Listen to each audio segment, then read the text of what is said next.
la reine Elisabeth II est confrontée à une autre crise alors que le prince Andrew fait l'objet d'un procès actif et que le monarque se battra sans le prince Philippe à ses côtés. Le duc d'Édimbourg est décédé en avril à l'âge de 99 ans et a été enterré dans la voûte royale de la chapelle Saint-Georges du château de Windsor. En raison de la pandémie de coronavirus, la reine a été contrainte de pleurer seule la perte de son mari. Mais alors que le monarque retourne au travail de jour, la reine fait face à une autre crise pour le cabinet alors que le prince Andrew fait l'objet d'un procès actif. Maintenant, le rédacteur en chef royal du Daily Mirror, Russell Myers, a déclaré que la reine penserait à son défunt mari et à des temps plus heureux alors qu'elle trouverait du réconfort à Balmoral. Écrivant dans une chronique intitulée « L'horreur du palais contre les allégations d'Andrew alors que la reine fait face à une catastrophe sans Philippe à ses côtés, M. Pour le duc en disgrâce, et pourtant les retombées pourraient être bien pires qu'une perte de statut. Alors que la reine se réconforte à Balmoral pour le reste de l'été, elle pensera à son cher mari Philippe, à tous les moments qu'ils y ont passés ensemble, accueillant famille et amis pendant des moments plus heureux. Avec la menace qu'une de ses enfants doive prendre position sur des allégations de délinquance sexuelle, elle se sentira peut-être malheureusement un peu moins rafraîchie alors que le monde attend l'issue de ce dernier drame royal. Le duc de York s'est retiré de la vie royale en 2019 à la suite de l'entretien désastreux avec la BBC au sujet de sa relation avec le pédophile condamné Jeffrey Epstein. Mais Andrew aurait demandé à la reine d'être autorisée à se retirer temporairement en tant que royal senior après la mort du prince Philippe. Des sources ont précédemment affirmé que Andrew pensait qu'il pouvait faire son retour.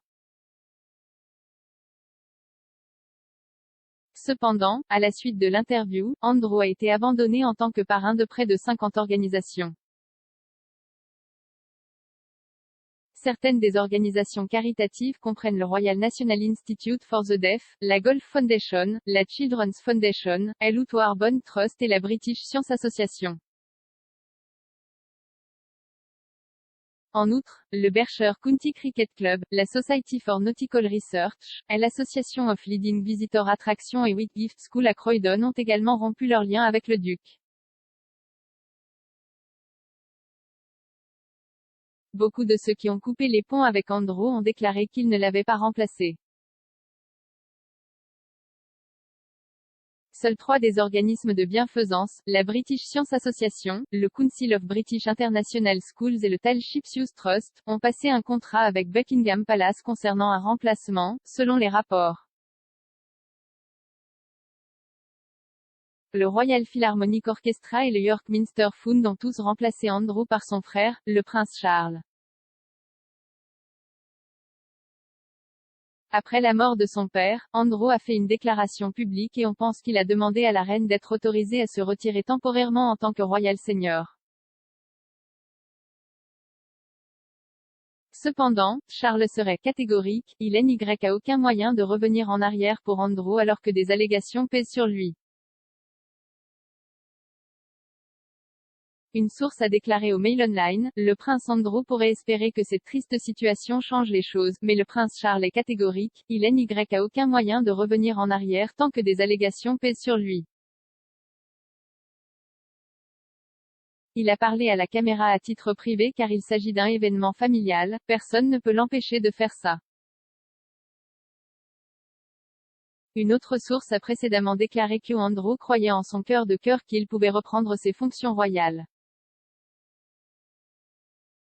En décembre, la reine a inauguré une nouvelle ère pour la famille royale avec un événement auquel ont assisté 7 des membres de sa famille, le groupe étant rapidement surnommé le « nouveau cabinet ». Andrew, ainsi que Meghan Markle et le prince Harry, étaient notamment absents du line-up.